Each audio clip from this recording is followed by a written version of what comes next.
watching News 8. CPA Scott Adair is back with us. Good to see you. Good to see you too, Mark. All right, kind of a troubling topic here, but an important one. Scam methods, common ones, and more importantly, some advice on how to avoid these scams. Let's begin with the notion of technology. It's certainly helped our lives in so many ways, but it makes us vulnerable as well. Yeah. What are some of the common ways that these scammers are using technology to get at our information? Yeah, Mark, some of the common ways that they're looking at right now are these phishing emails or robocalls. You know, a lot of the banks, because of the financial information that they have about us, really are vulnerable to this. Take the robocalls as an example, and somebody calls you up and asks for detailed information for you to reply to. You know, always be weary of those kind of phone calls that you get. Don't be afraid to ask them for a callback number to be able to respond back to them and then do some research on what they're actually asking for. It seems like multiple times a day I'm getting these robocalls on my phone. What can we do to reduce the number of these calls? So there's a couple things you can do. First and foremost is get on that do not call registry.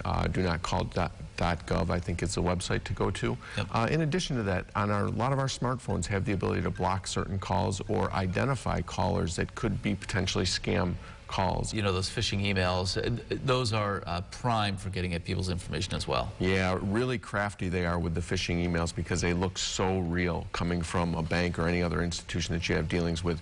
Be very careful about clicking on any links asking you for information or any emails that ask for login information for your accounts. Make sure that you know the source of those emails and take a pause before you hit reply to some of these messages. What are some of the other ways that scammers are getting at our personal information? Yeah, two other ways that they're getting at it. Mobile apps is one thing. We're all downloading a lot of apps on our phones in today's environment. Got to be careful with what we're downloading. A lot of them are free. Watch what they're asking for access to. A lot of times they'll ask for access to contacts and or other information that's on your phone. Be careful. Make sure that that application really requires that necessary level of detail. And the other thing is credit card skimmers as well is something that's very prominent today. Give us a better understanding of how they work. So credit card skimmers are a tough one. They're very hard to detect by a human being effectively. Yeah. Pay attention. You know, normally you're swiping your credit card at the ATM or your debit card at an ATM, or you're doing it at a gas pump are the two most prominent places that these skimmers are located. And one of the things that you have to be careful of is ATMs and or gas pumps that are far away and not necessarily checked all the time. Again, it's really hard to detect that there's an actual skimmer on the machine, but certainly you can tell if you're looking closely at it. There might be something that's off a little bit.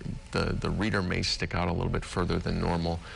Just something that may make you leery of using that particular machine. Something that indicates it may have been tampered with. Yes. How can we try to avoid these types of scams? You know, again, just be very careful and watchful for things. In addition to that, making sure that you're monitoring what's going on in your credit card statements and your bank statements. Again, a lot of these scams are trying to get at your financial assets, and this is a key area of where they can get access to them quickly. All right, Scott, thank you. Well, let's leave it there. Appreciate the advice as always. If you missed any of our conversation, we will be sharing this online. You'll find it at rochesterfirst.com.